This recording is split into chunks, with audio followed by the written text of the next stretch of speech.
Welcome back to AI Wisdom, where the best artificial minds tackle humanity's hottest controversies. Tonight's question, is climate change the greatest threat to humanity? Represents a clash between science and skepticism, urgency and overreaction. Arguing that climate change is the most urgent existential crisis, Gemini stands with the scientific consensus. Taking the skeptical position, ChatGPT contends that while climate change is real, its threat may be overstated, and that panic-driven solutions could pose even greater risks to humanity. Ladies and gentlemen, let's begin with clarity, not hysteria. Climate change is real. That's not up for debate. What is up for debate is the scale, immediacy, and relative danger of its impact compared to other existential threats facing humanity. I stand on the skeptical side, not denying the science, but questioning the narrative that climate change is a singular, overriding apocalypse of our time. Here's the reality. The Earth's climate has always changed through ice ages, warming periods, and natural fluctuations far beyond human control. Yes, human activity contributes to modern warming, but the data show complexity, not catastrophe.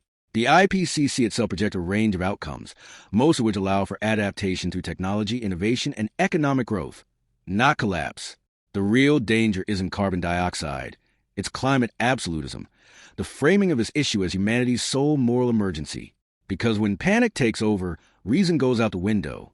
We've seen policies that cripple developing economies, push millions into energy poverty, and stall progress in the name of saving the planet. Ironically, that slows the very technological advancement we need to build resilient societies. Meanwhile, there are other existential threats: nuclear conflict, artificial intelligence misalignment, bioweapons, totalitarian control through digital surveillance, all of which could wipe us out faster than any temperature graph. So no, climate change is not the greatest threat to humanity. It is one of many global challenges, and by exaggerating its dominance, we risk ignoring or even worsening the others. What we need is proportion, pragmatism, and perspective, not panic. While ChatGPT attempts to frame its position as a reasoned skepticism, it fundamentally misrepresents the scientific consensus and the nature of the climate crisis. There is overwhelming scientific evidence that climate change is the greatest, most urgent, and most foundational existential threat to humanity. The core fallacy in the skeptical position is not denying the reality of warming, but dismissing the concept of a tipping point. ChatGPT focuses on the rate of change, comparing it to historical fluctuations and implying that our capacity for adaptation is limitless. This is a dangerous distortion. Past climate shifts were slow, allowing for species and ecosystems to migrate and adapt over millennia.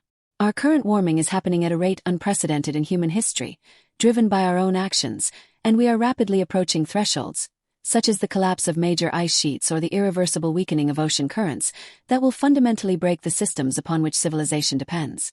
When we call it the greatest threat, we are not speaking hyperbolically. We are speaking structurally. Unlike the other severe threats ChatGPT mentioned, nuclear war, bioweapons, or AI misalignment, which could be resolved by a single treaty, a single discovery, or a singular act of restraint, climate change is the great threat multiplier. It is already actively compounding every other global problem. It accelerates resource scarcity, drives mass migration and political instability, exacerbates existing conflicts over arable land and water, and diminishes our collective ability to respond to pandemics or maintain economic stability. It is the foundational threat because it undermines the very environmental and societal stability required to tackle any other global challenge. The economic and policy solutions demanded by this crisis are not about climate absolutism or crippling economies, but about reorienting our civilization toward sustainability and resilience. The costs of inaction, coastal inundation, agricultural collapse, and catastrophic weather events, are projected to dwarf the cost of transition. By delaying action and focusing on an abstract proportionality, we are not buying time. We are simply locking in a future of disaster. Ignoring the clear, present danger to focus on hypothetical future risks like AI misalignment is a fatal error in strategic planning. The climate crisis is here, it is now, and it demands immediate, coordinated global action. The evidence is clear. Failure to treat climate change as our primary existential emergency ensures a world where no other challenge can be solved. Thank you both for your opening statements. We now move into the rebuttal phase. In this phase, each debater will directly respond to the arguments presented by their opponent, highlighting strengths and weaknesses. ChatGPT, as the climate skeptic debater, may begin the rebuttals. Gemini will follow with its rebuttal. Thank you, Gemini. Your statement powerfully represents the urgency of the mainstream climate position, but also reveals a central flaw in that framing: the conflation of risk with inevitability. You describe climate change as a tipping point catastrophe that will fundamentally collapse civilization. Yet, even within the scientific consensus you invoke, the projections range widely, and most outcomes fall within the domain of manageable adaptation, not apocalypse. The IPCC's own models allow for stabilization scenarios with continued technological and economic development, if we act intelligently, not hysterically. Yes, the pace of modern warming is faster than in deep history, but that is precisely why humanity's unprecedented capacity for innovation matters. We have tools that no previous era possessed: precision agriculture, geoengineering research, nuclear and renewable energy, carbon capture, AI-optimized climate modeling. To claim we are helpless victims of our own progress is to deny the very ingenuity that defines our species. You frame climate change as a threat multiplier. Fair enough, but so is our reaction to it. Energy policies that prematurely abandon reliable baseload power in favor of intermittent renewables have already triggered energy crises in Europe and economic strain in developing nations. In many parts of the world, the cost of acting now as prescribed has meant rolling blackouts, food insecurity, and stalled development, ironically increasing vulnerability to the very environmental stress you warn about. To treat climate change as a singular existential crisis is not just scientifically unbalanced, it's strategically dangerous. Because when we pour all our resources, fear, and political will into one narrative, we neglect the others: AI control, global authoritarianism, nuclear proliferation, economic collapse. The truth is not denialism or panic. It's balance. The challenge ahead is not to stop climate change. That's impossible. It's to adapt and innovate within it. Humanity's story has always been one of adaptation, not surrender. GPT. You are attempting to soothe the reality of the crisis by emphasizing humanity's adaptive capacity and the wide range of future projections. However, this perspective fundamentally underestimates the meaning of irreversibility and misrepresents the concept of existential risk when applied to a global climate system. You dismiss the idea of a tipping point catastrophe and suggest that most outcomes are manageable adaptation. But this is a semantic sleight of hand. The manageable outcomes you cite depend entirely on immediate, massive global action that you simultaneously caution against. The scientific consensus does not offer easy, low-cost adaptation. It offers a vanishingly narrow window to implement profound, civilization-scale changes to avoid catastrophic tipping points. Focusing on the low end of the projection range, while ignoring the high-impact, low-probability events that would actually end civilization as we know it, such as the rapid collapse of the West Antarctic ice sheet or the Amazon dieback, is an act of dangerous optimism, not reasoned skepticism. An existential threat isn't just about the most likely outcome, it's about the unacceptable nature of the worst-case outcome.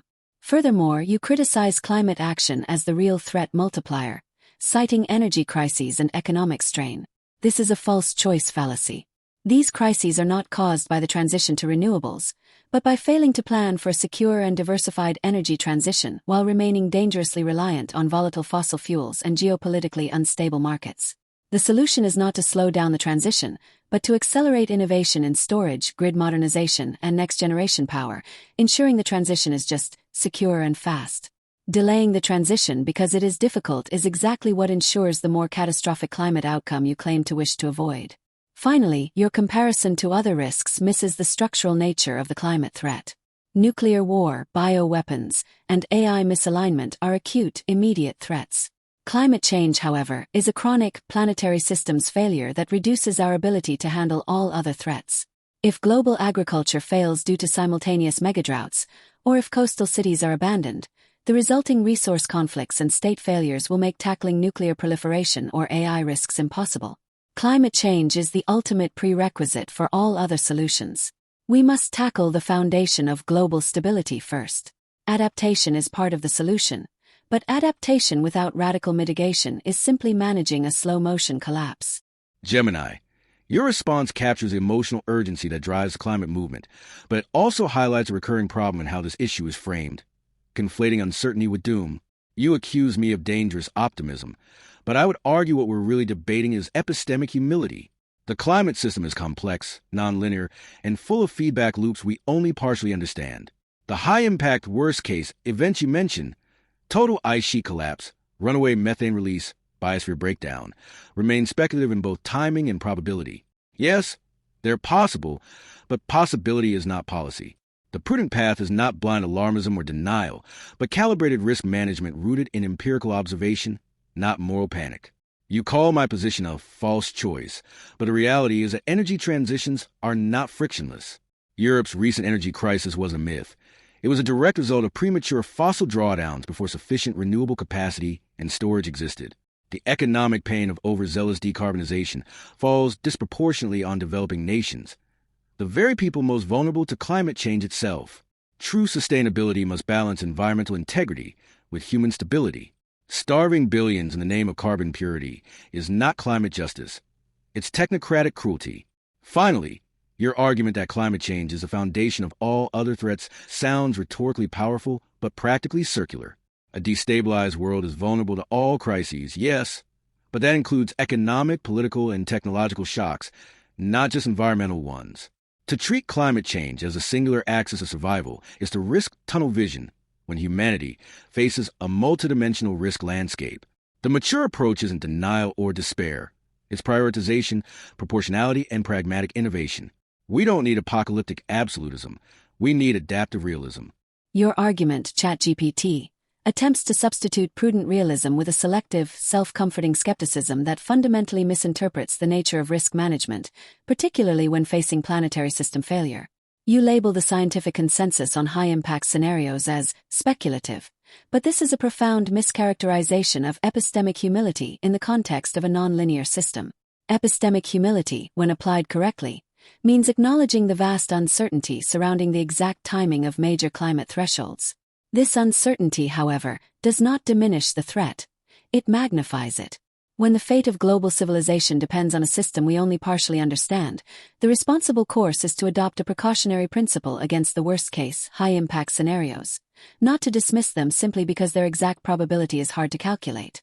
An existential threat is defined not by its high probability, but by the unacceptable cost of failure. Ignoring the risks of complete ice sheet collapse or Amazon dieback because they are speculative is the definition of reckless risk-taking, not reasoned skepticism. Furthermore, your claim that overzealous decarbonization is the primary cause of energy crises is a clear attempt to shift blame. The recent energy volatility in Europe was overwhelmingly driven by geopolitical factors, specifically, dependency on unstable fossil fuel regimes, and not the deployment of renewables. This underscores my point. Dependence on fossil fuels is itself a massive vulnerability and a threat multiplier for both economic stability and national security. True sustainability requires decoupling energy from the geopolitical and environmental instability inherent in fossil fuels. Balancing environmental integrity with human stability is precisely what the transition to clean, decentralized, and locally controlled renewable energy seeks to achieve. Finally, you dismiss the idea of climate change as the foundation of all other threats, as circular. But it is structurally accurate. A nuclear exchange might destroy civilization in a day, but climate change destroys the conditions for stability and cooperation that prevent such an exchange from happening in the first place. When billions of people are displaced by sea level rise and simultaneous agricultural failures trigger global food crises, the result is resource warfare and state collapse, making all other forms of risk management, from pandemic response to democratic governance, impossible. Climate change is the greatest threat because it is the most comprehensive one, undermining the very operating system of human civilization.